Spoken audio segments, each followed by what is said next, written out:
Okay, so pasensya kung medyo late na ang akong tubag no sa usa ka comment ni Sir Dos por Dos nga unsaon daw ang partnership ad. So to be honest, wala ni siya sa ako ang personal account and sa ako ang Facebook page kaning partnership ad nga ginatawag. Kay katong ako gipakita ninyo mora tong tools nga available sa ako I can't remember, let me check. Ang available sa ko nga tools guys sa akong personal account is stars, bonuses, o in-stream ads. Muna siya sa akong personal account. And then sa akong Facebook page kay DJ Lala, ang available na ko nga tools is stars, ads on reels, bonuses, in-stream ads, subscriptions, o content monetization. So ang bago na ko nga tool is ang kining content monetization. Wala ko anang partnership ads nga ginatawag. So Sir Dos por Dos dili pa ko katubag ana kung unsa siya. Pero something ako asyang gi-search sir para I'm not so sure kung insakto ba kung answer ha.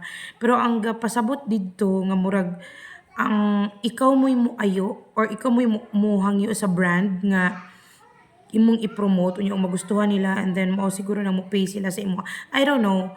Pero lahi magud aning ato ang in-stream ads kay di ba kabantay mo na imuguwa nga commercial or advertisement sa ato ang video either nasa tunga or na imo flash sa screen or at the end of the video or pag start sa video and also maupo na siya sa ato ang mga reels. So kani nga mga tools, syempre magpasalamat once nga naana ni gi-offer ni Meta sa atoa kay syempre gapasabot nang maka-earn na ta. So to be honest, I've been vlogging since I think 2008 siguro. Dugay na.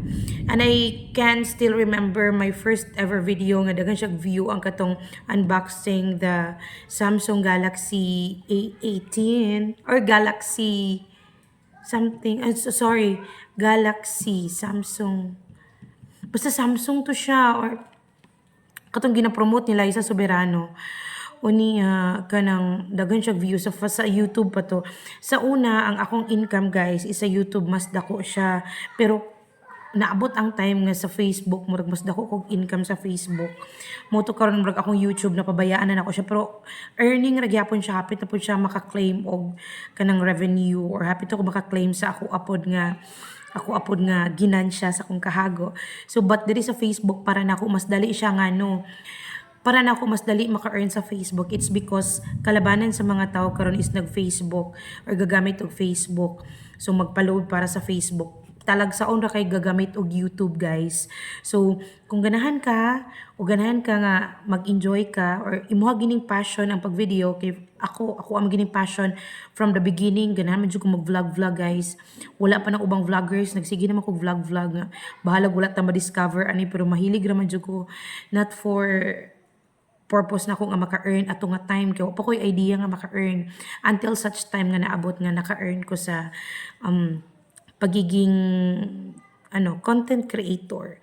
O matawag na magitag content creator ani. And I just want to say thank you so much sa mga nag-follow diri sa personal Facebook account nga Mary Colleen A. Avila. I think manog 11K na ta. And then sa ako ang DJ Lala nga page padaghan na pud ta kay kuan karon hapit na siya mag 84,500 plus. Actually, murag 85 na ni siya before, pero murag daghan kay violation akong account. That is why nga gakaubos sa followers. Until niubos siya sa 82,000. Pero karon ibalik na po siya to 84,500 and I'm so happy. So, laban ra gid no. Dili ra gid to una nga for the income mga to ang purpose sa tong pag-video but also to lingaw the tawo and to give information and to share our atong unsay angay natong i-share in a positive way. So, more na siya guys. Ang akong storya, nag-wait na lang ko sa akong sugat karon almost 5:30.